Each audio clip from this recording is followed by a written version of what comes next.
I am A. Nagabharat. My topic name is Solution of Particle Differential Equations. I am from Triple department. My question is solve of d cube minus 4d square d1 plus 4dd dash square z is equals to 2 sine of 3x plus 2y auxiliary equation and equation obtained from the standard form of a linear equation, differential equation, by replacing the right number by 0. Solve the auxiliary equation is m3 minus 4m square plus 4m is equals to 0. M of m square minus 4m plus 4 is equals to 0. The root of m is equals to 0 comma 2 comma 2.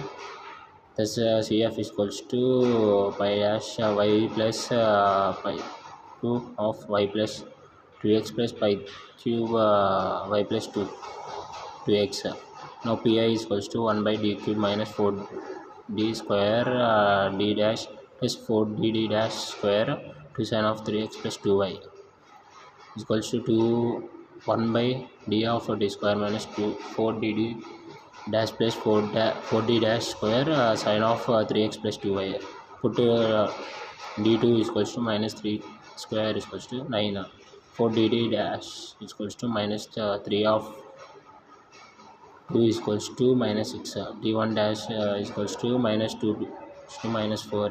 pi is equals to 1 by d of minus 9 minus 4 minus 6 plus 4 of minus 4 sin 3x plus 2y equals to 2 of 1 by d of minus 9 plus 24 minus 16 sin 3x plus 2y minus 2 1 by d sin of 3x plus 2y is equals to minus of sin x of 3x plus 2y dx minus 2 of minus cos of 3x plus 2y by 3 minus 2 by 3 cos of 3x plus 2y. The complete solution is z is equals to cf by pi. Z is equals to pi 1 of y plus pi 2 by pi plus 2x plus x by 3 of y plus 2x plus 2 by 3 cos of 3x plus 2y. Thank you.